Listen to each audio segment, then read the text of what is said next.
We'll start.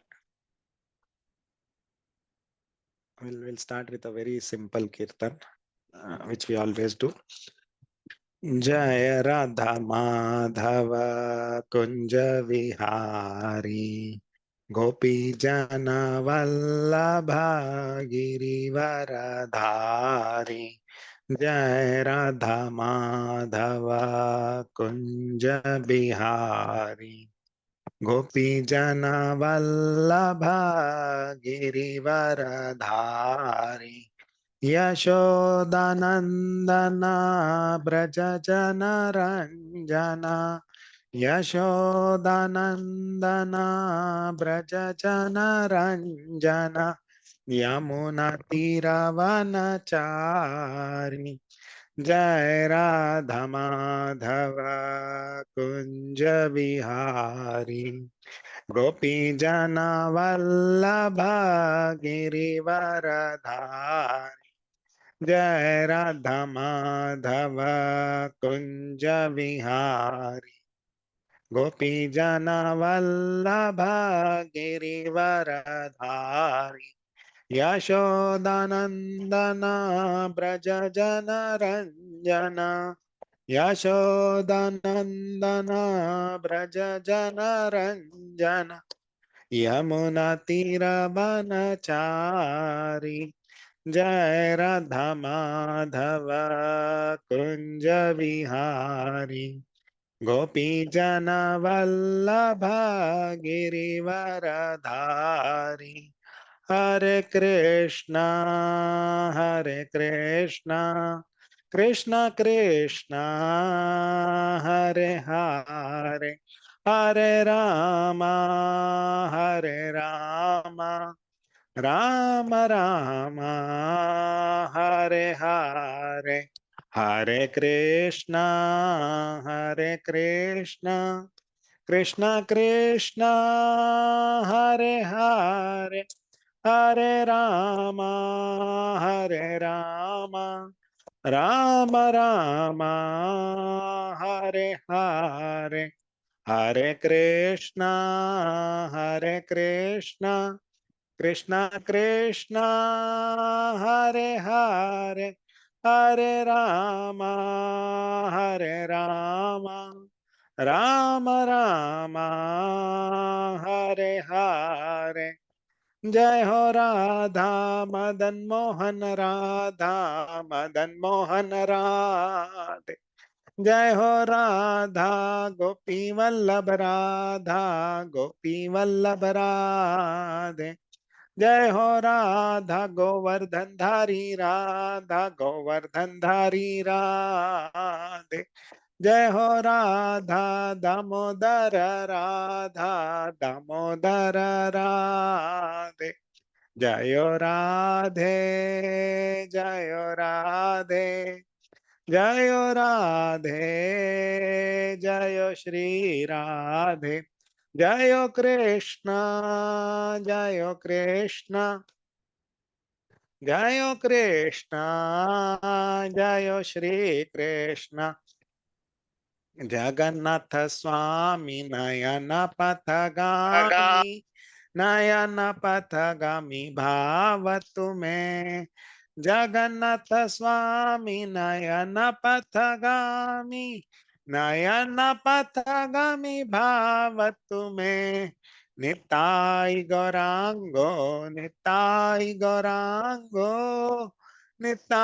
Gauranga गौर हरि जय सच्चिनंदन जय सच्चिनंदन गौर हरि पतित पावाना पतित पावाना पतित पावाना गौर हरि जय जय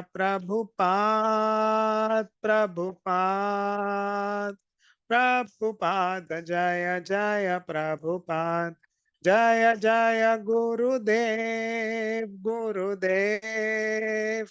गुरुदेव जय जय गुरुदेव नित्य गौर हरि बोल हरि बोल निताय गौर हरि बोल। श्रील गुरुदेव की जय, श्रील प्रभुपाद की जय, श्रीमद् भागवतम महापुराण की जय। We'll start with the prayers. ॐ अज्ञान्तिमिरान्धस्य ज्ञानाञ्जनशलाकया चक्षुरुन्मिलितं येन तस्मै श्रीगुरवे नमः। श्रीचैतन्यमनोभीष्टं स्थापितं येन भूतले स्वयं रूपा कदा मह्यं ददाति स्वपदान्तिकम्। वन्देऽहं श्रीगुरो श्रीयुतापदकमलं श्रीगुरून् वैष्णवांश्च श्रीरूपं साग्रजातां सहगणा रघुनाथान्वितं तं सजीवं साद्वैतं सावधूतं परिजनसहितं कृष्णचैतन्यदेवं श्रीराधा कृष्णपदान् सहगणा ललिता श्रीविशाखान्वितांश्च। हे कृष्णा करुणा सिंधु दीनबंधो जगत्पते गोपेश गोपिका कांता राधा कांता नमोस्तुते। तप्त कांचना गौरांगी राधे वृंदावनेश्वरी वृषभानुसुते देवी प्रणमामि हरिप्रिये। वाञ्छाकल्पतरुभ्यस्य कृपा सिन्धुभ्येव च पतितानां पावनेभ्यो वैष्णवेभ्यो नमो नमः। जय श्री कृष्ण चैतन्य प्रभो नित्यानंद श्री अद्वैता गदाधर शिवासादि गौर भक्त वृंदा।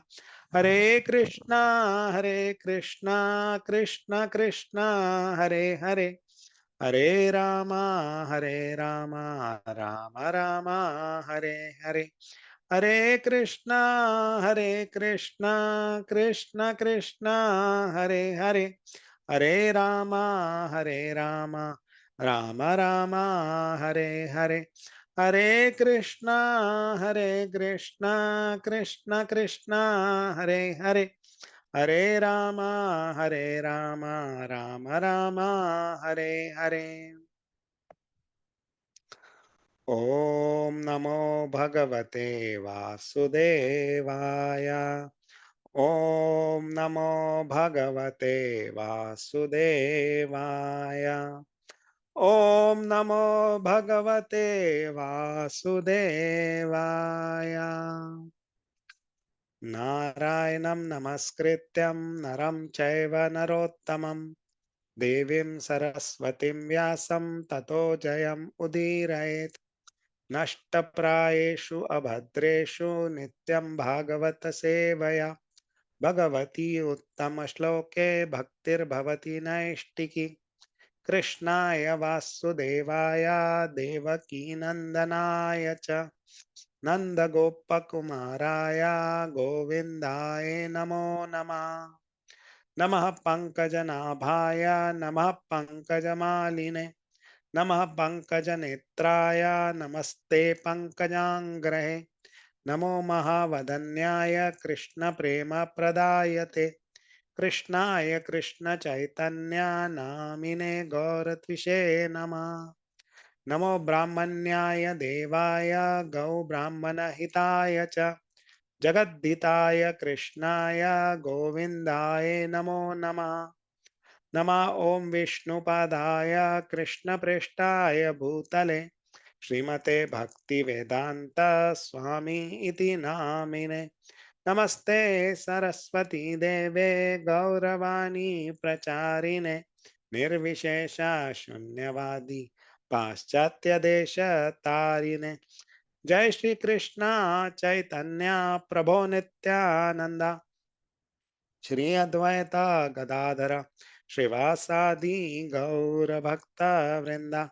हरे कृष्णा कृष्ण कृष्ण हरे हरे, हरे Ram Ram Ram Hare Hare.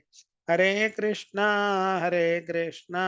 Krishna Krishna Hare Hare, Hare Rama, Rama Rama, Hare Hare.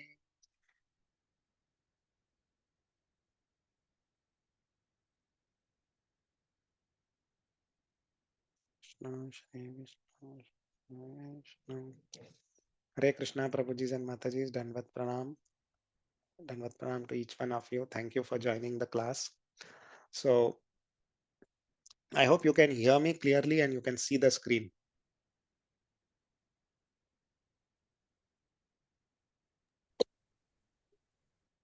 Yes, Prabhuji. Okay, okay. So, so today we are discussing from Canto 7, the title of which is The Science of God. We are going to start on chapter 4, which is Hiranyakashipu terrorizes the universe. So this story of Hiranyakashipu and Narsimhadev is coming up because Parikshit Maharaj had put up a question to Sukadev Goswami that I mean, this discussion is happening between Yudhishthira and Narad Muni, and and uh, and actually Narad Muni will recite this story. And but the question is put up by Parikshit Maharaj asking Sukadev Goswami, how come the Supreme Lord is equal to everyone? Because the Lord had killed all the demons for Indra, and that's why this question had come up. And so in response to this question, this discussion is coming up between Narad Muni and Yudhishthir. And so we are right now into the fourth chapter. We'll start the fourth chapter. So what we have seen till now is Hiranyaksha has been killed by Lord Vishnu, and Hiranyakashipu is very angry with Lord Vishnu on because he killed his brother, and he actually first pacifies the wife of Hiranyaksha and his mother and all that by trying to recite. He recites from the Vedas, explaining that the soul is immortal and the body is anyways destroyed. So he talks all this and tries to pacify his mother and the wife of Hiranyaksha. And then since he's very angry with Lord Vishnu, he does penances or austerity in order to get boon from Lord Brahma. He wanted to become immortal, but Lord Brahma explains to him that he himself is not immortal, so he cannot make him immortal. So in response to that, Hiranyakashipu asked for what is called as an insurance policy, that I should not be killed here, there by someone, and lots of terms and conditions. So now Lord Brahma is happy with the penances done by Hiranyakashipu, and so he grants those boons to Hiranyakashipu. Now, after getting those boons, what does Hiranyakashipu do? That is what we are going to discuss today in chapter 4. So the title of the chapter is Hiranyakashipu terrorizes the universe. So today we'll discuss verses from 1 to 15. Okay. So let's begin. I will uh, so just briefly we'll read the summary of this chapter quickly. This chapter fully describes how Hiranyakashipu obtained power from Lord Brahma and misused it by harassing all the living entities within this universe. By severe austerities, Hiranyakashipu satisfied Lord Brahma and obtained the benedictions he desired. After he received these benedictions, his body, which had been almost entirely consumed, was revived with full beauty and a luster like gold. Nonetheless, he continued to be envious of Lord Vishnu, unable to forget Lord Vishnu having killed his brother. Hiranyakashipu conquered everyone in the 10 directions and the 3 worlds and brought all living entities, both demigods and asuras, under his control. Becoming the master of all places, including the residence of Indra, whom he had driven out, he began enjoying life in great luxury and thus became mad. All the demigods but Lord Vishnu, Lord Brahma, and Lord Shiva came under his control and began serving him. But despite all this material power, he was dissatisfied because he was always puffed up, proud of transgressing the Vedic regulations. All the Brahmanas were dissatisfied with him and they cursed him with determination. Eventually, all the living entities within the universe, represented by the demigods and sages, prayed to the Supreme Lord for relief from Hiranyakashipu's rule. Lord Vishnu informed the demigods that they and other living entities would be saved from fearful conditions created by Hiranyakashipu. Since Hiranyakashipu was the oppressor of all the demigods, the followers of the Vedas, the cows, the Brahmanas, and the religious saintly persons, and since he was envious of the Supreme Lord, he would naturally be killed very soon. Hiranyakashipu's last exploit would be to torment his own son Pralada, who was a Mahabhagavata, an exalted Vaishnava. Then his life would end.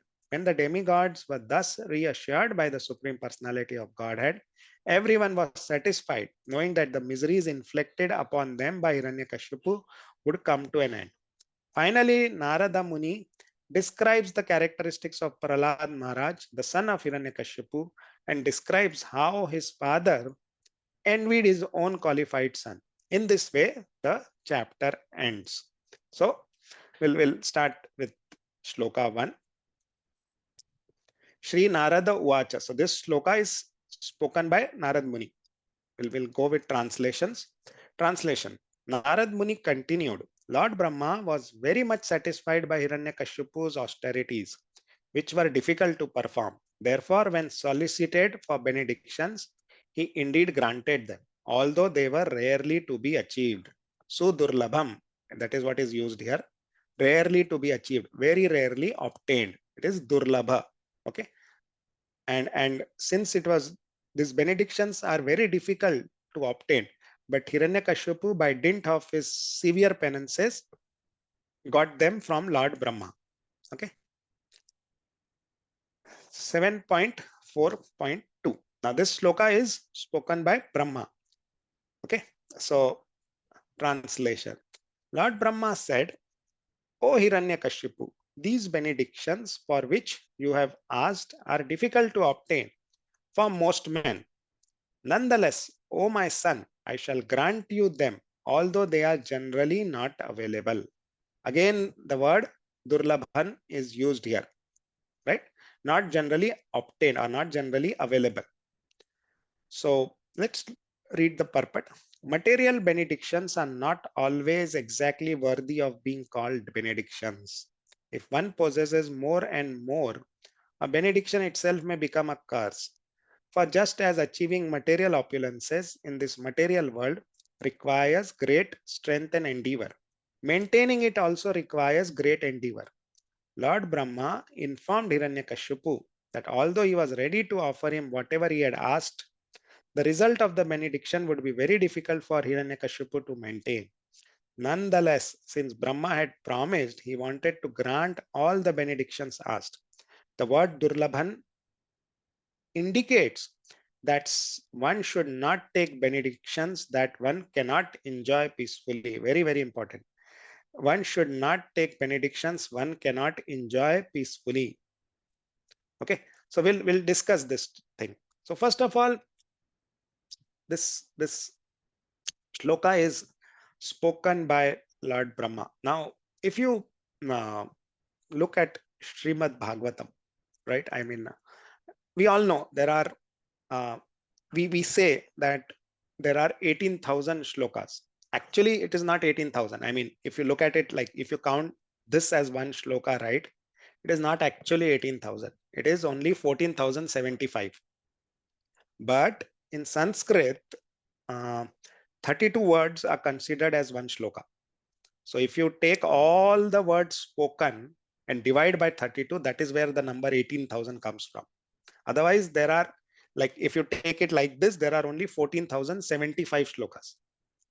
And now if I ask you, like, there are 336 chapters in Srimad Bhagavatam and in 12 cantos. So on an average, you can say there are 28 chapters in each canto. Now the canto which we are reading right now has only 15 chapters, right? Seventh canto has only 15 chapters. But then if you look at the 10th canto, it has 90 chapters. Now, if I ask you a question, uh, who spoke most of this Bhagavatam? Who is the who has spoken most number of shlokas in Bhagavatam? Anybody? Any guesses? Sutta Goswami. Yeah, yes, Prabhuji. Sukadev Goswami has spoken most number of shlokas. In fact, the whole of 10th canto is spoken by Sukadev Goswami, right? Sukadev Goswami is the number one speaker in Srimad Bhagavatam. He has spoken around 4,800 shlokas. I mean, out of 14,075. So Sukadev Goswami is actually the topmost, I mean, the first speaker or the speaker who has spoken the most number of shlokas. Now, if I ask you who is the second speaker who has spoken the most number of shlokas in Srimad Bhagavatam? Anybody? Any guesses? Maitreya Rishi. No, Sutta Goswami.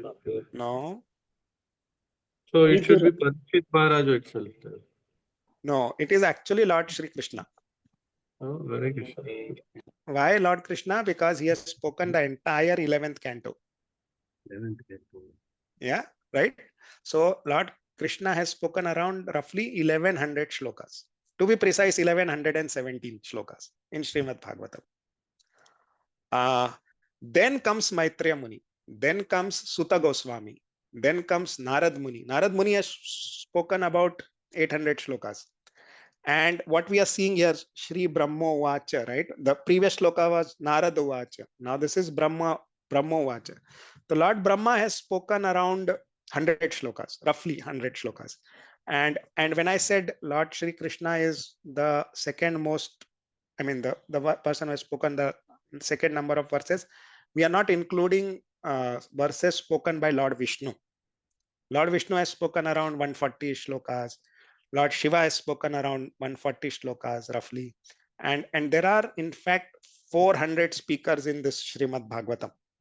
400 people.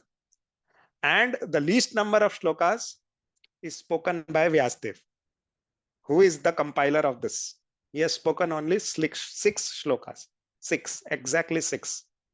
So I mean, you can see, and there are so many levels of conversations going on, right? I mean, and I mean, I'm giving this data because we are seeing Narada Vacha, Brahmo Vacha. So you can understand that there are 400 speakers in Srimad Bhagavatam, and so many people are giving us this knowledge, right?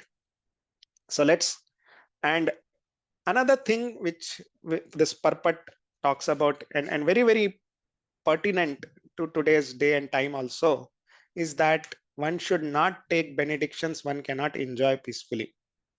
Now, to give you an example of this, right, there was this person, right, called Sushil Kumar, if you remember.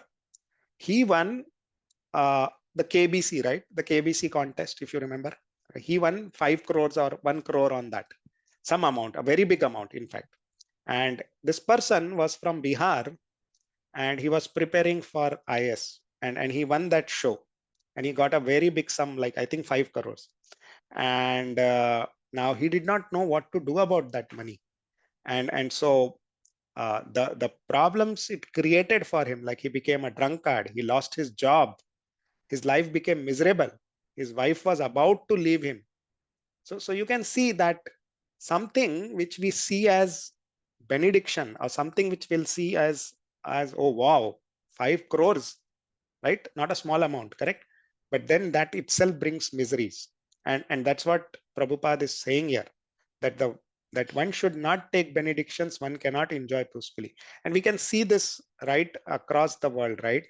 People get power, they become mad. You can see so many dictators which have ruled this world, try to conquer this whole world, and then they became so miserable. They committed so many atrocities, and finally you can see they had a very, very bad end to their life, correct? You can name so many of them. And there is also a statistic, right, that people in America, right, there are lotteries in America, right? So people who win those lotteries, correct, 80% of them become bankrupt after 2 years.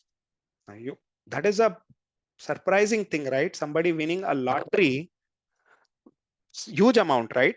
But they become bankrupt within 2 years. Not even like 5 years or 10 years or something like that. Within 2 years, they become bankrupt, and it happens with 80% of the people. So we can see that this material benedictions, which seem to be like nectar, are actually poison, right? It is said something might look like nectar, but it is actually poison, and something which might look like poison is actually nectar, right?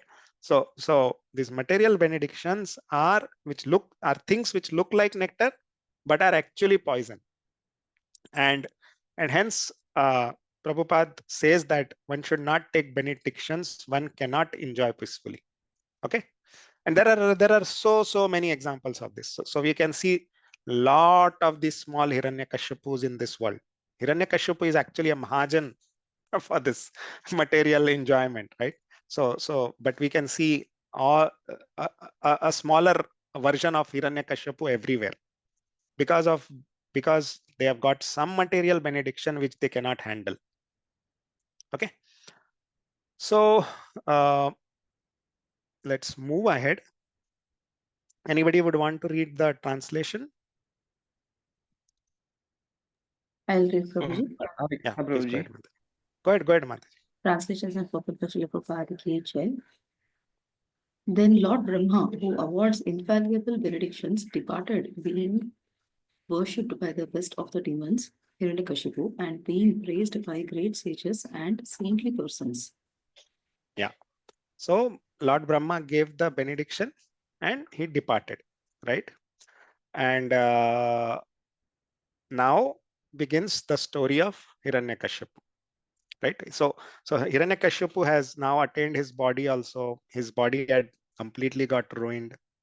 He was like almost eaten up. Only the bones were there, and they had also become hollow. So in fact, our body is also something similar, right? We don't know that. It is just that we have a good packaging.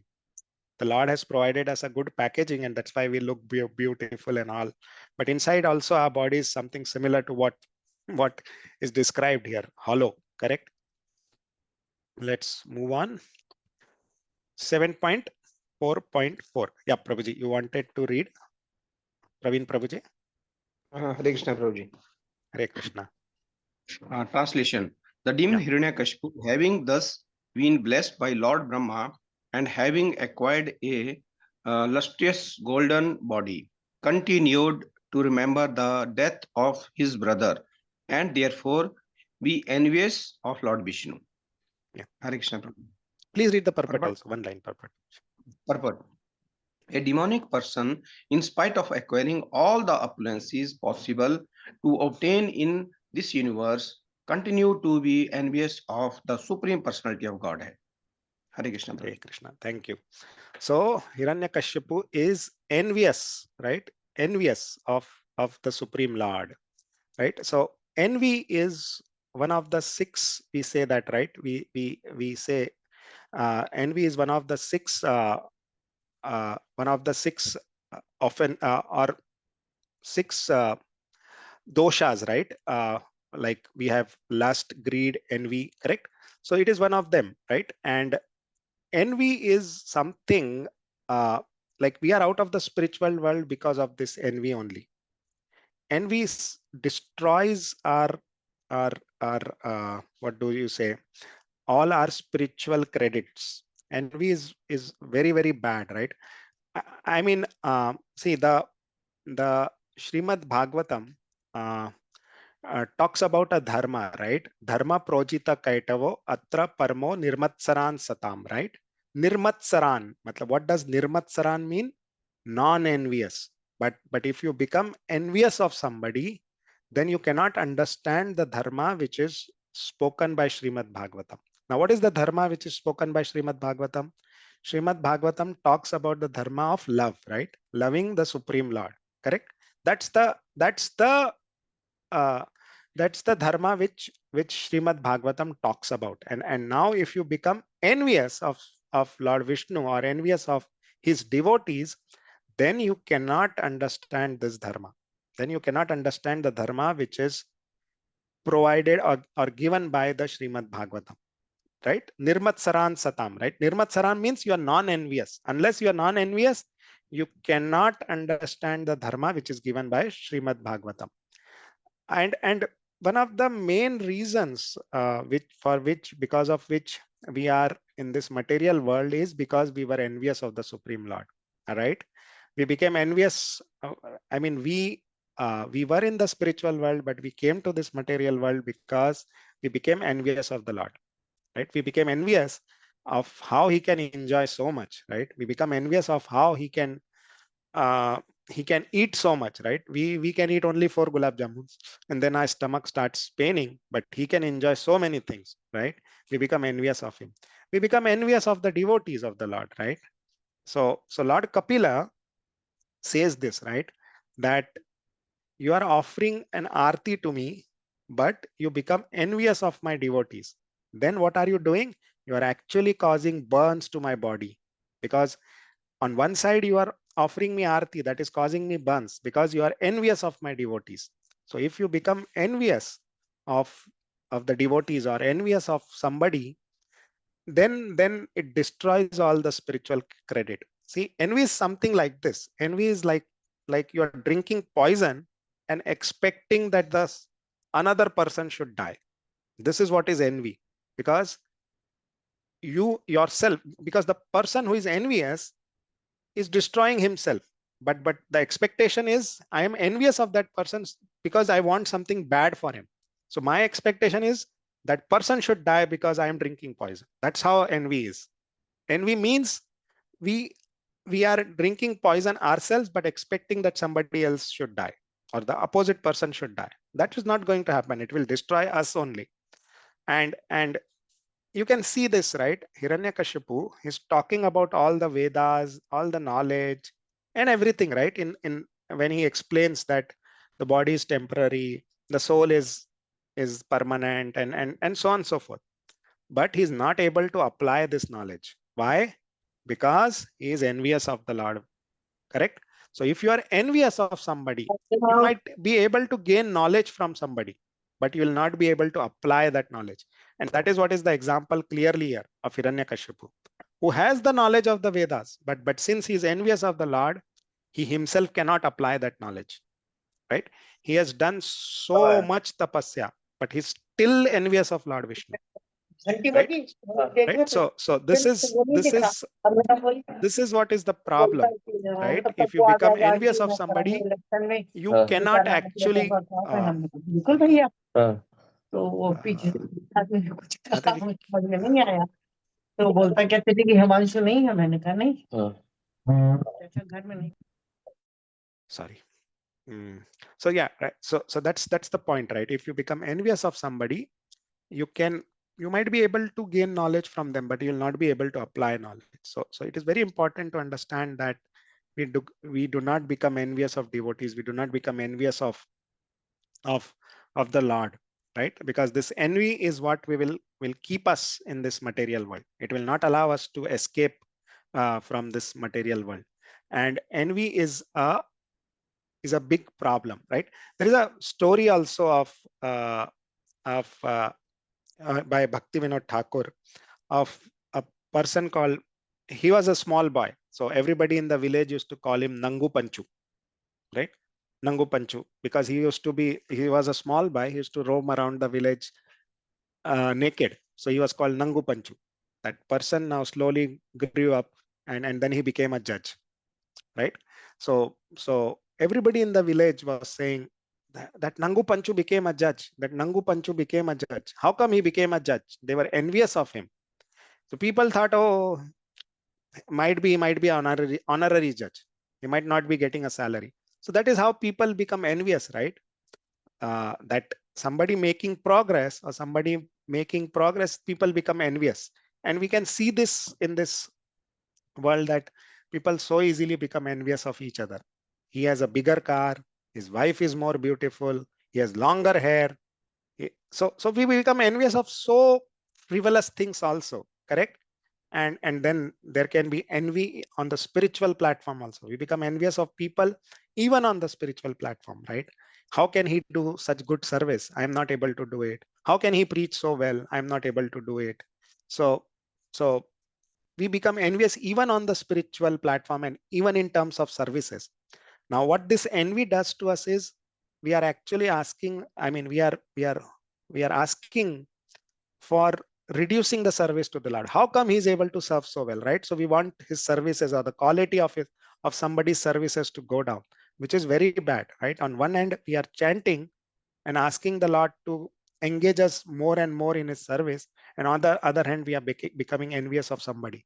So this is very, very contradictory. This envious quality of being envious is one of the major hurdles, and to make spiritual progress, and we must make every effort to get rid of this envy. Okay, and this example of Hiranyakashipu clearly shows that in spite of having all the knowledge, he cannot apply the knowledge because he's envious of the Lord. Okay, right? And even as I said, Bhagavatam expects us, right? The dharma which is propagated by Bhagavatam, we can understand that only when we are non-envious. Okay, as it's mentioned in the first chapter, first canto, second shloka itself, right? Nirmatsaran satam, correct? Let's move ahead. So 7.4, 7.4.5 to 7.5.7, 7.4.7. Okay, so there are 3 shlokas in this. So let's read the translation. Anybody would want to do it? Yes, Prabhu, I'll do. Yeah. Translation and purport by Srila Prabhupada ki jai. Hiranyakashipu became the conqueror of the entire universe. Indeed, the great devil conquered all the planets in the 3 worlds, upper, middle, and lower, including the planets of human beings, the Gandharvas, the Garudas, the great serpents, the Siddhas, Charanas, and Vidyadharas, the great saints, Yamaraja, the Manus, the Yakshas, and the Rakshasas, the Pishachas and their masters, and the masters of the ghosts and bhutas. He defeated the rulers of all the other planets where there are living entities and brought them under his control. Conquering the abodes of all, he seized their power and influence. Purport. The word Garuda in this verse indicates that there are planets of great birds like planets of great birds like Garuda. Similarly, the word Uraga indicates that there are planets of enormous serpents. Such a description of various planets of the universe may challenge modern scientists who think that all the planets but this Earth are vacant. These scientists claim to have launched excursions to the moon, where they have found no living entities but the big craters full of dust and stones. Although, in fact, the moon is so brilliant that it acts like the sun, illuminating the entire universe. Of course, it is not possible to convince modern scientists of the Vedic information about the universe. Nonetheless, we are not very much impressed by the sorry no, we are not although in the fact that the moon is so brilliant that it acts like the sun and illuminating the entire. Of course, it is not possible to convince the modern scientists of the Vedic information about the universe. Nonetheless, we are not very much impressed by the words of the scientists who say that all the planets are vacant and that only the earth is full of living entities. Hare Krishna. Thank you. Hare Krishna. Thank you, Prabhuji. So Hiranyakashipu now conquers the entire universe by the dint of the power he receives, or by the dint of the benediction he has got. And he covers all the 3 worlds, upper, middle, and lower planetary systems. So he captures the Siddhas, Charanas, Vidyadharas, the saints, even Yamraja, right? Manus, and Yakshas, Rakshasas, Pishachas. See, in the 3rd canto, there is all the description of all this, right? Even there is description of the demigods, right? The demigods are of, I mean, 8 kinds, and all that is given in the 3rd canto. So all this description of these different kinds of devatas is given in the 3rd canto, right? Siddhas are people who can travel from one planetary system to another without having using any vehicle. They can just go, right? So they have these siddhis and they are much more powerful than the human beings, right? And what Prabhupada is saying here is that though the modern science does not understand all this and does not believe in all this, and it is very difficult to convince them, but we believe in this Vedic information, and we don't need to get into trying to discover what is there in the universe, right? It's a waste or futile effort to do all that since we already know what is there, and that is what he is focusing on or telling us in the purport. And another point here is that Hiranyakashipu now gets absolute power, right? And once you get absolute power, it corrupts, right? So we'll see how this power uh, corrupts Hiranyakashipu, right? In the next shloka, right? So let's move ahead. 7.4.8. I'll read the translation. Translation by Srila Prabhupada. Srila Prabhupada ki jai. Hiranyakashipu, who possessed all opulences, began residing in heaven with its famous Nandana garden, which is enjoyed by the demigods. In fact, he resided in the most opulent palace of Indra, the king of heaven. The palace had been directly constructed by the demigod architect Vishwakarma and was as beautifully made as if the goddess of fortune of the entire universe resided there. Purport. From this description, it appears that all the heavenly planets of the upper planetary system are thousands upon thousands of times more opulent than the lower planetary system in which we live. Vishwakarma, the famous heavenly architect, is known as the constructor of many wonderful buildings in the upper planets, where there are not only beautiful buildings but also many opulent gardens and parks, which are described as Nandana Devodayana gardens, quite fit to be enjoyed by the demigods. This description of the upper planetary system and its opulences is to be understood from authoritative scriptures like the Vedic literatures. Telescopes and other imperfect instruments of scientists are inadequate for evaluating the planetary system. Although such instruments are needed because the vision of so-called scientists is imperfect, the instruments themselves are also imperfect. Therefore, the upper planets cannot be oppressed by imperfect men using imperfect man-made instructions. Direct information received from Vedic literature, however, is perfect. We therefore cannot accept the statement that there are no opulent residences on planets other than this earth. Again, the same point which we see in the previous shloka, right? That there are so many heavenly planets, and then there are so much more opulence in those heavenly planets that we can even imagine. We cannot even imagine that, right? For us, we think the modern science thinks that apart from Earth, there is no life anywhere else. They cannot see life even on moon. They went to the moon, we went to the moon, and then we could not discover any life there. But Prabhupada refutes that theory and says that it cannot be understood like this. We have to take the word of the authoritative scriptures like the Vedic literatures, and that is what uh, he he he speaks about it. Direct information received from Vedic literature, however, is perfect, right? And we have seen this, right, in the Bhakti Shastri course also, right? That Shabda Praman and all those kinds of uh, evidences we get, but the most important is Shabda Praman from authoritative scriptures, and that is what is mentioned here. So nothing much to discuss here. So we'll move ahead. So 7.4.9 to 7 to 12. So again, four shlokas, in fact, 9, 10, 11, and 12. Okay. So anybody wants to read?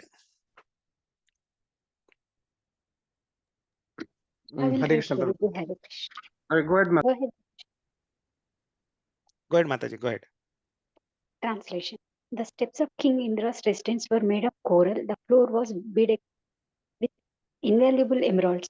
The walls were of crystal and the columns of Vaidurya stone. The wonderful canopies were beautifully decorated. The seats were bedecked with rubies and the silk bedding, as white as foam, was decorated with pearls. The ladies of the palace, who were blessed with beautiful teeth and the most wonderfully beautiful faces, walked here and there in the palace, their ankle bells tinkling melodiously and saw their own beautiful reflections in the gems. The demigods, however, being very much oppressed, had to bow down and offer obeisances at the feet of Hiranyakashipu, who chastised the demigods very severely and for no reason. Thus, Hiranyakashipu lived in the palace and severely ruled everyone. Thank you, Prabhuji. Hare Krishna. Yeah, Mataji, can you read the purport also? Yes, Prabhuji. Purport. Hiranyakashipu was so powerful in the heavenly planets that all the demigods except Lord Brahma, Lord Shiva, and Lord Vishnu were forced to engage in his service. Indeed, they were afraid of being severely punished if they disobeyed him. Srila Vishwanatha Chakravarti has compared Hiranyakashipu to Maharaja Veena, who was also atheistic and scornful of the ritualistic ceremonies mentioned in the Vedas. Yet Maharaja Vena was afraid of some of the great sages such as Bhrigu, whereas Hiranyakashipu ruled in such a way that everyone feared him but Lord Vishnu, Lord Brahma, and Lord Shiva. Hiranyakashipu was so alert against being burnt to ashes by the anger of great sages like Bhrigu that by dint of austerity he surpassed their power and placed even them under his subordination. It appears that even in the higher planetary system to which people are promoted by pious activities, disturbances are created by asuras like Hiranyakashipu. No one in the three worlds can live in peace and prosper without disturbance. Thank you. Hare Prabhuji. Krishna. Thank you, Mataji. Thank you. So, Hiranyakashipu, by dint of austerity, right? He surpassed the power and placed them even under their subordination. So he placed Hiranyakashipu was so alert, right? This sentence is very important. Hiranyakashipu was so alert, being burned to ashes by the anger of great sages. So first of all, like the question comes, what is austerity? Right? We know this definition of austerity, right? Right? Prabhupada mentions this definition of austerity is to take, to voluntarily give up something which you like for a benefit in future, for a definite benefit in future, right? So that is austerity, right? So Hiranyakashipu, by dint of austerity, right? Now, austerity for material benefits, right? Now, he did austerity for material benefit. He wanted to become immortal, right? Now, this is something which is known as tamasic, right? Tamasic austerity, right? Austerity in the mode of goodness, austerity in the mode of passion, and austerity in the mode of ignorance, tamasic. So this austerity which Hiranyakashipu performed is actually in the mode of ignorance. Something which is not possible, that is what he wants to achieve. And why do you want to achieve? Such that he can trouble. Now he's using that austerity to trouble others. The boons which he got because of that austerity, he is using them to trouble others, right? Now, but what actually is austerity, right? Austerity, see, there is a very good shloka by, or very good definition given by Narad Muni. It says that aradhito yadi haris tapasa tatha kim. I mean, aradhito yadi haris tapasa tatha kim, na aradhito yadi haris tapasa tatha kim. So what does that mean? If you are worshipping Lord Vishnu, then there is no need of any other austerity. And na aradhito hari means if you are not worshipping Hari, then you are not doing austerity. I mean, that austerity has no meaning, right? Na aradhito yadi Hari tapasas tatha kim, right? What are you doing? You are not doing any austerity. If you are not worshipping Lord Hari, then you are not doing any austerity. So austerity actually means to worship or to serve Lord Vishnu. That is what is austerity. Now, another definition of austerity, according to our scriptures or according to our understanding or according to Gaudiya Vaishnava philosophy, is is given by Shishtashtakam praise in the third verse, right? Trinadapi sunichena tarorapi saishnuna amananiya manadena kirtanaya sadahari. This is what is austerity actually. 4 qualities, right? Trinadapi sunichena, right? More tolerant than the blade of grass, right? And then being more tolerant, I mean, more tolerant than a tree, and then giving others respect and not expecting any respect in return. These 4 qualities, and then again kirtanaya sadahari. So this is what is real austerity, right? And that is what again that is what I mentioned earlier also, right? That is what is explained even by Narada Muni, right? If you are worshipping Lord Vishnu, that is what is austerity. Serving Lord Vishnu is what is austerity, correct? But this austerity which Hiranyakashipu performed, this is not austerity. This is austerity in the mode of ignorance, and this is austerity to cause problems to others, right? And and one more question comes is like, why does Hiranyakashipu or these demons go only to demigods, not go to Lord Vishnu, right? Why do they go to Lord Brahma, Lord Shiva, and not to Lord Vishnu? It is to understand this. Let's take a very crude example, right? This is very crude. Now it's like this, right? Somebody has a shop, okay, and if a child goes to that shop and puts money and says, "Give me cigarette, 555 cigarette." So now what will the shopkeeper do? He has a shop, he has a business, he's getting the money, he will give it. He will not think whether it is good, bad, or whatever. He will just give it. Now take the similar example. Let's say you go to your father and say this, "Here is money, give me 555 cigarette." What will the father do? He will take the money and give you 555 slap and send you out, right? That is what will happen, correct? So, so, so you see this difference, right? So one businessman, he will give it, but the Lord or the father will not give it because it is not good.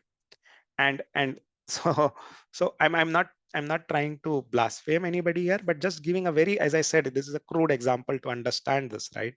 A businessman opening a shop and you're giving some money, you get it, right? So that's how it is, right? So that's why these demons always go to the devatas. They don't go to Lord Vishnu for such kind of benedictions. And we can see Hiranyakashipu also went to Lord Brahma to get this benediction and not to Lord Vishnu, or because he was envious. Anyways, he was envious of Lord Vishnu, so he would have not gone to Lord Vishnu anyways, right? And one more point here is he was very alert. Lord Hiranyakashipu was so alert, right? He was very alert, actually, very alert. Now we can see that there are two kinds of souls in this world, right? Which are Baddha Jivas and liberated souls. Baddha Jivas are conditioned souls and liberated souls.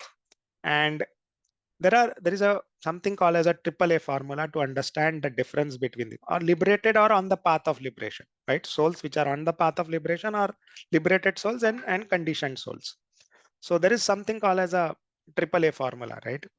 What is AAA formula? We can judge them based on these three things. One is absorption. What is their absorption? Then what is their activity? First is activity, absorption, and alertness. These three, AAA. This is what is called as the AAA formula. So what are the activities of a person who is a conditioned soul?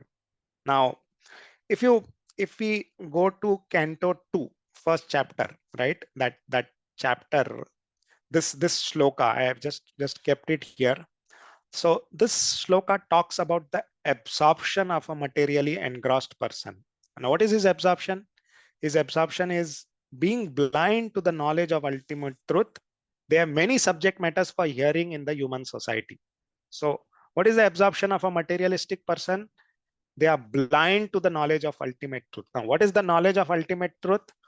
Knowledge of ultimate truth is that we are not this body, but we are souls. So they're completely blind to this knowledge. They're completely blind to the knowledge of the Supreme Lord, right? Atma Tattvam, knowledge of the self. They are blind about this. And what is their absorption? They have so many matters for absorption. We can see this, right? We ourselves, right? Let's not blame anybody else. We ourselves, right? We get absorbed in so many matters. Cricket match is going on, we get absorbed. Politics, elections are going on, we get absorbed in that. Market rates are going up and down, we get absorbed in that. So there are so many matters for absorption we can see for a material person, correct? So this is what is absorption for a material person. Now, what is the absorption for a spiritual person? Spiritual person is absorbed in the Supreme Lord. Is absorbed in the chanting, hearing, and singing the glories of the Supreme Lord. So that is the absorption for a spiritual person. And you can distinguish by looking at these absorptions of different kinds of people, right? Whether they are Baddha Jivas or whether they are liberated souls, correct? Or on the path of liberation. So this talks about the description, absorption. Now let's talk about the activities of a material person. Again, the next sloka talks about this activity. This activities, if you look at what is the activities of a material engrossed person, is he's an envious householder, passed at night either in sleeping or in sex indulgence, and in daytime either in making money or maintaining family members.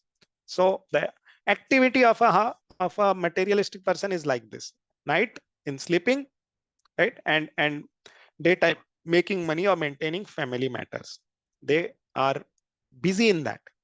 Now, again, you might say, what is wrong with this activity, right? It is natural, very natural, right? Even everybody, like even devotees, if you see, they would be involved in daytime making money, right? We also go to a job, we are also maintaining family. I mean, every devotee does that, right? What is the difference? The big difference is that the Supreme Lord is actually the center of everything, every activity. For a devotee, the Supreme Lord is the center of the activity of each of these activities. But for a materialistic person, his sense enjoyment is the center of all these activities, right? And that's why they get so much frustrated when this does not go well. But for devotee, though he's engrossed in some of these activities, in making money, maintaining family, but his is the center of that is the Supreme Lord. And if even if something goes up and down, he's able to tolerate that up and down, right? So this is activity and absorption, and then the alertness, right? The third point is the alertness, which this sloka talks about, right? What is the alertness of the material world? The material people are very, very alert, right? They are in fact more alert than the spiritual people. They are alert to any changes, are alert to making money, alert to market trends, right? We say market trends. So they become alert to the latest fashion, right? They are all alert to all this. They are in fact more alert than the spiritual people. But the spiritual people are alert to what? They are alert to this passing of the time, and alert to that, making sure that whatever activities I do, uh, it helps me in making spiritual progress, right? We are alert, or the devotees are alert to the fact that this life is a preparation and death is the examination. So they are alert to this fact. So they are preparing themselves such that when they leave the body, they can go to the Supreme Lord, and hence they are not wasting their time. Or so you can see that the spiritual people are also alert, material people are also alert, but the difference in in their alertness is very, very, very, very different, correct? And spiritual people are alert to the fact that this time is going away, and in the human form of life, it is very important to make use of the time in order to get out of from this circle of birth and death. So we can see Hiranyakashipu was also very alert about being not able to be burned to ashes, right? Because King Vena was actually killed by the curse of the Brahmanas, and Hiranyakashipu was alert to even surpass them by the dint of his austerity, right? So we can see this three factors, as I said: absorption, activity first, activity which happens on the bodily platform; absorption happens on the mental platform; and alertness is what is on the intelligence platform, right? So we can see the differences between the material and spiritual people in terms of these three categories, as I mentioned. Okay, so and one more point which is mentioned here is that that Hiranyakashipu, though he had so much power, he was not very happy, right? He was not happy. We'll see this. We'll see in coming shlokas that Hiranyakashipu was actually not happy, right? He was fearful.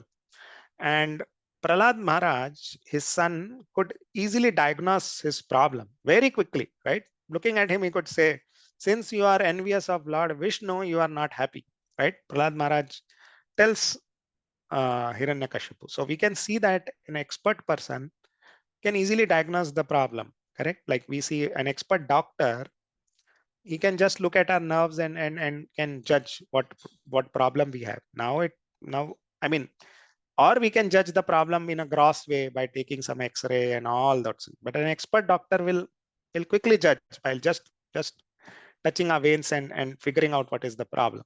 Similarly, an expert spiritualist will also can easily diagnose our problems, material problems. Like just like Prahlad Maharaj, he could easily tell Hiranyakashipu, what is your problem? Why you are so afraid? Why you are having so many problems? It's because you are envious of Lord Vishnu. So and even in Bhagavad Gita, it is mentioned that the day and night of this spiritual and material people are very different. Like what is day for the spiritualist is actually night for the material, and opposite of that. So we can see this differences between the materialistic people and the spiritual people, right? So we discussed two things here. One is about the austerity, right? What is actual real austerity? And we also discussed about these three activities or three categories by which you can distinguish between spiritual and material people, and how Hiranyakashipu was alert to all those material uh, uh, things which he wanted to enjoy, right? One another important point which Prabhupada makes here is no one in the three worlds can live in peace and prosperity without disturbance, right? So this is again a very, very important point, that we cannot live in peace and prosperity in this material world. It is not possible on earth. It is not even possible in heaven, right? So there is no point of trying to become peaceful or trying to prosperity. Now, again, prosperity, if you look at it, what is prosperity? Prosperity, you might say, is having a lot of wealth, right? That's true. Prosperity is like having a lot of wealth, but prosperity is actually also connected with purchasing power, right? Now, somebody might have I might have lot of currency notes, but if those currency notes carry no value, like just like what happened during demonetization, right? I might have had lot of 1,000 rupee notes, but they became invalid. So that though I have lot of money, my purchasing power went down, right? I could not use them. So prosperity is actually linked to the purchasing power, correct? And what is the biggest prosperity or biggest purchasing power? So the biggest purchasing power or prosperity is actually bhakti. Why bhakti? Because with that bhakti, you can even buy the Supreme Lord, right? With bhakti, you can buy the Supreme Lord. That is the biggest purchasing power or biggest prosperity. So bhakti is the biggest prosperity because by that you can purchase the Supreme Lord. Once you purchase the Supreme Lord, whatever he owns becomes yours. Right? Though that is not what is the goal of people who perform bhakti, but bhakti is the biggest prosperity and biggest purchasing power because you can buy the Supreme Lord with it. And that is what is the highest prosperity which we can have anywhere in this world. That if you have bhakti, you are the richest person, right? Because bhakti gives you that purchasing power of to even purchase the Supreme Lord, which who otherwise cannot be brought or who cannot be controlled or purchased or or you cannot even have a relationship with him without bhakti, right? forget about bringing, I mean, now this is little, not the devotees don't want to do it, but think of it like bringing him under control. Forget about bringing him under your control, but without bhakti, you cannot even have a relationship with him, right? You cannot have a relationship with the richest person, right? So with bhakti, you can have a relationship with the richest person, and with bhakti, you can even control him. So that's the biggest prosperity and purchasing power, which is available to us and available very easily, right? It's just that we have to focus on the right thing. Okay, so let's move on.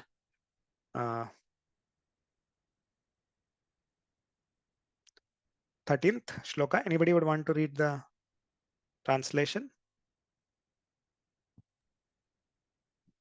Prabhuji. Yeah. Translation. Oh, my dear king, Hiranyakashipu was always drunk on the strong smelling wines and liquors, and therefore his coppery eyes were always rolling. Nonetheless, because he had powerfully executed great austerities in the mystic yoga, although he was abominable, all but the three principal demigods, Lord Brahma, Lord Shiva, and Lord Vishnu, personally worshipped him to please him by bringing him various presentations with their own hands. Yeah, Mataji, but also. Okay. Yeah. In this Skanda Purana, there is this description, Upanayam Dudha Sarvavina Devan Hiranyaka. Hiranyakashipu was so powerful that every one of the three principal demigods, namely Lord Brahma, Lord Shiva, and Lord Vishnu, engaged in his service. Acharya says, Aditya Vasavo Rudras Trividha Hi Surayataha. There are three kinds of demigods, the Adityas, the Vasus, and Rudras, beneath whom are the other demigods like the Maruts and Sadhyas. Marutas, Chaiva Vishvecha Sadhyas, Chaiva cha Tad Gataha. Therefore, all the demigods are called three Pristapa. And same word, three applies to Lord Brahma, Lord Shiva, and Lord Vishnu. Hare Krishna. Hare Krishna. Thank you, Mataji. So we can see Hiranyakashipu enjoying in the mode of ignorance.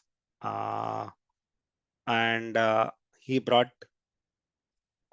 everybody under his control except Lord Brahma, Lord Shiva, and Lord Vishnu, right? And all other demigods personally worshipped him.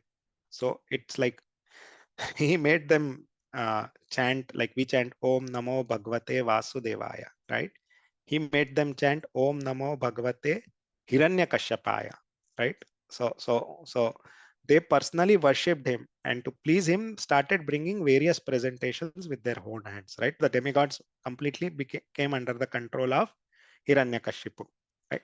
And then there is some description of the different types of demigods here. I mean, a very vivid description of all the types of demigods is given in the third canto, as I said, right? And what they can do, what is their duty, and all that is described in the third canto. So we'll not go into all that, but you can read from who are Maruts, Sadhyas, Adityas, Vasus, Rudras, all that in the third canto. So let's move ahead. 14th shloka. So we'll just wrap it up. I'm supposed to do till 15th. So let's read this. Can I read, Prabhu? Yeah, please go ahead, Prabhuji. Hare Krishna. Seventh canto, 4th chapter, 14th shloka. O Maharaj Yudhishthir, descendant of Pandu, by dint of his personal power, Hiranyakashipu, being situated on the throne of King Indra, controlled the inhabitants of all other planets.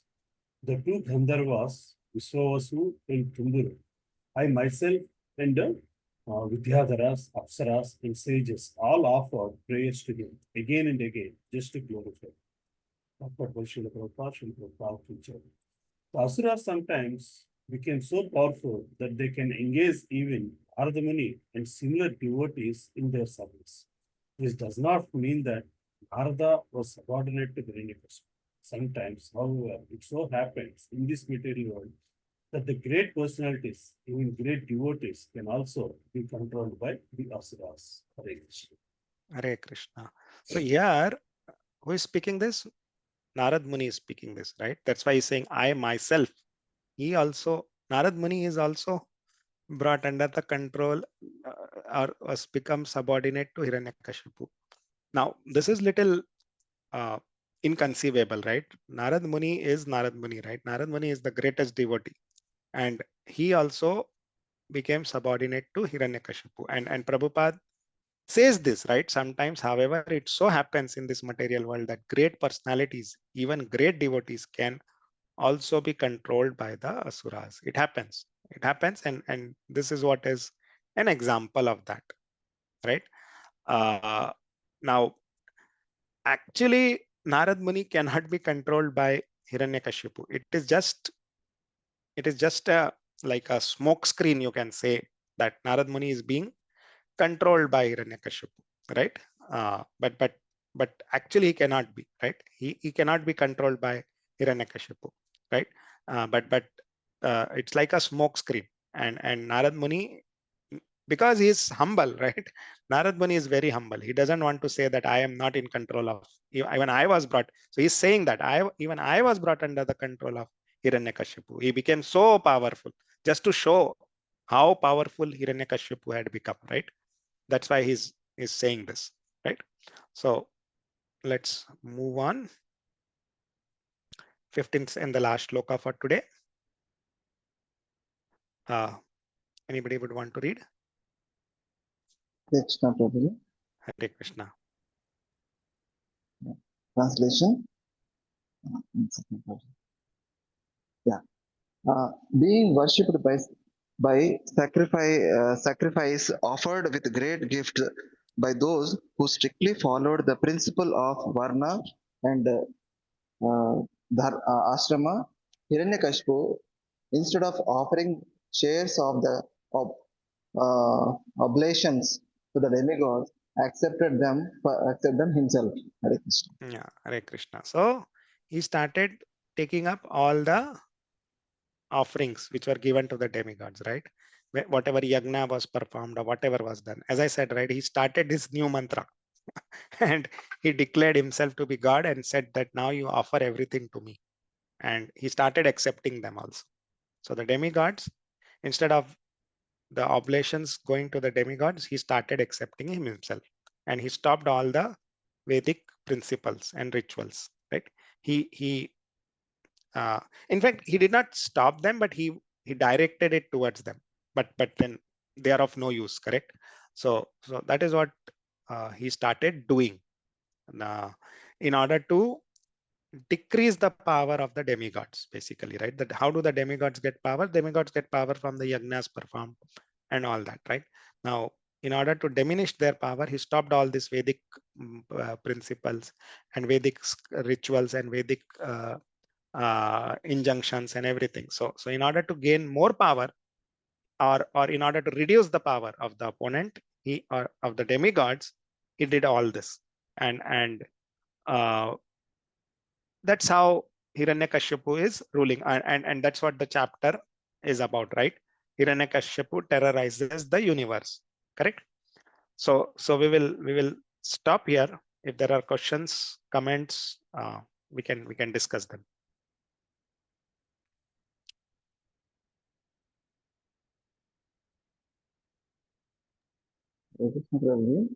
Hare Krishna. Prabhuji, one question. I don't know. It's very, it's a silly question actually. So, when Hiranyakashipu died, actually, just on the timeline basis, just on the timeline, Prahlad Maharaj was 5 years old, right? So, does it mean that Hiranyakashipu terrorized only for 5 years, earthly years, like from the birth of Prahlad Maharaj? Because by the time he finished his tapasya and he came back with a strong body, Prahlad Maharaj was just taken birth. Right. Kayadu said that I will not give birth to my son till my husband comes back. Correct. Correct. And then by the time Prahlad Maharaj was 5 years old, and then with by Narsingh Maharaj and Narsingh they actually came and killed him. So is it mean that 5 years only Hiranyakashipu ruled the world? Maybe, Prabhuji, that is right. That is true. That's what happens, right, Prabhuji? You start doing these things. You look at these dictators also, right? They cannot continue for a long time, no matter I mean, once you start harassing people, start doing these kinds of things, you cannot continue, right? Yeah, The yeah. karma will come back, and it comes back very fast, very fast, right? So Okay. that's what happened even with Hiranyakashipu, and in fact it is a very valid observation, very keen observation, Prabhuji, on your part, to say that he ruled only for 5 years. That is absolutely correct, I think. Maybe we'll check it, but it might not be 5 earthly years, it might be 5 heavenly years, which might be little more from an earth. I mean, because this time factor is different on different planets, right? Right, right. So it might not exactly be 5 earthly years, but Mm. yes, some 5 years in some planet, Okay, okay. right? Okay, So Prabhuji. Yeah, this happened in Satya Yuga, so that might be maybe in Satya Yuga it could be different time zone. yeah, I mean, not time zone, but different planet, right? The time on different planets is different, correct? So so he was not actually Prahlad Maharaj. I mean, now again, I have not I mean, I don't think Prahlad Maharaj was born to Kayadu on earth, right? I mean, I believe he was living in the heavenly planets, right? Because he was ruling, he was in the he was uh, he was ruling from the Indra's palace, right? So Prahlad Maharaj was born there, and the timeline mentioned is according to that planetary system, not on earthly planets, right? So that could be the difference. Yes, Prabhuji. Yeah. Prabhuji, and also in the earlier you mentioned, I think this is a $1 million question, like everybody was asking, like why we develop envy when we are in Goloka and we fall down to material world. So how come there is envy in the material world where you envious of God, saying that, oh, how can he is enjoying and I want to enjoy as a soul? Yeah. So does it mean that even in the spiritual world also we can some souls can develop enviousness? Prabhuji, we come to this material world because at some point of time we became envious, right? That's what our scriptures say, right? We became envious, and now you might say that even in spiritual world there is envy, right? That's true, because you can see, like, uh, Chandravali becomes envious of Radharani, or Radharani becomes envious of Chandravali. Now, but then that is a very that is transcendental, right? That is just to give more pleasure to Krishna, they become envious of each other, correct? Right? It's not that they are really envious of each other, correct? It's Yes, just sir. that because it gives more pleasure to Krishna, that Mm. and that's why they don't fall to this material world, right? But Yes, yes. we some point of time we became envious of God. We became envious that how come he can enjoy so much and I cannot, right? And that envy is what brings us here. That is one of the Yes. major factors that brings us here, that we become envious and we fall down to the material world. Now, how that happens, why that happens, I don't have an answer to that. Yes, sir. Yeah. But we do see people envious of God, right? How can he do so many things? How can he enjoy? How can he do these activities? And I am not able to do it, right? That we can clearly see people become envious of God. Yes, Prabhuji. Hare And Krishna. Hare Thank Krishna. you, Prabhuji. प्रभु दंडवत प्रणाम प्रभु. Dandavat Pranam, Prabhuji. Dandavat Pranam. बहुत बहुत धन्यवाद प्रभु. जबरदस्त class था.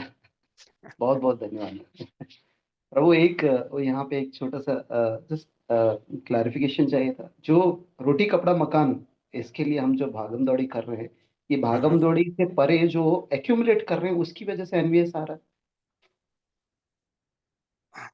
प्रभु जी, N V ये जो आता है, ये बात आप सही कह रहे हैं कि हम जो एक्यूमुलेट करते जाते हैं और उसकी वजह से एनवी होते हैं, बिकॉज हम देखते हैं कि अरे वो ज्यादा कर पा रहा है, हम कम कर पा रहे हैं, तो एक फैक्टर है ये।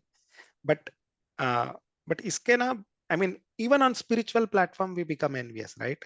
अरे वो ज्यादा अच्छी सर्विस कर पा रहा है, मैं नहीं कर पा रहा हूँ। वो इतना अच्छा बोल पा रहा है, मैं नहीं बोल पा रहा हूँ। वो इतना अच्छा कीर्तन कर पा रहा है, मैं नहीं कर पा रहा हूँ। तो ये सिर्फ ना मटेरियल प्लेटफॉर्म पे ही नहीं है, ये इवन स्पिरिचुअल प्लेटफॉर्म पे भी people become envious of each other, right? ऐसा नहीं है कि हम सिर्फ मटेरियल प्लेटफॉर्म पे ही एनवी करते हैं। हम लोग इनफैक्ट मटेरियल प्लेटफॉर्म पे तो एनवी करते हैं तो वो छोटी मोटी चीज है, बट जब स्पिरिचुअल प्लेटफॉर्म पे आके आप एनवी करते हैं किसी को या किसी भक्त को, that is very dangerous. That will that stops your spiritual progress, right? है ना?